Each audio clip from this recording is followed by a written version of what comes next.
Today we're visiting Marianne Kjøge, a passionate and experienced breeder of softbills and finches. Her garden holds for beautifully integrated outdoor aviaries. Marianne puts great care into limiting the number of birds per aviary, focusing on quality and natural behavior. Her biggest success this year is a stunning result with the rare and demanding Azure Tit. Let's take a first look inside Aviary 3.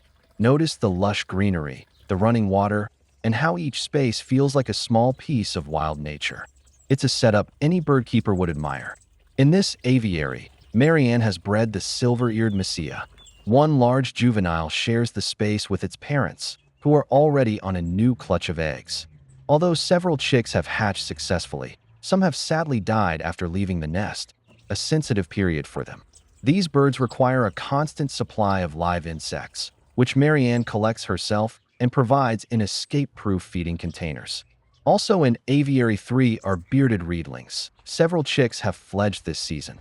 These charming birds, with their acrobatic flying style and expressive faces, are a joy to observe and breed. We now move to Aviary 1, where Marianne has had great success breeding king quails and Cuban finches. Again, everything is planted and arranged to encourage natural nesting and behavior. And here it is, Aviary 4, home to this year's highlight, a truly impressive breeding result with the Azure Tit. This species is rarely seen in captivity and almost never bred. But here, Marianne has raised a large, healthy clutch, at least 9 fledglings, plus the parent birds. There was also a pair of long-tailed tits, but only one remains now, making the Azure Tits the dominant species in this aviary. I've personally bred Azure Tits before, and I'm genuinely impressed by Marianne's achievement. When I bred them, I struggled to supply enough live food, so I isolated the nest in a sub-aviary, then opened it to the garden, allowing the parents to fly freely and collect natural insects.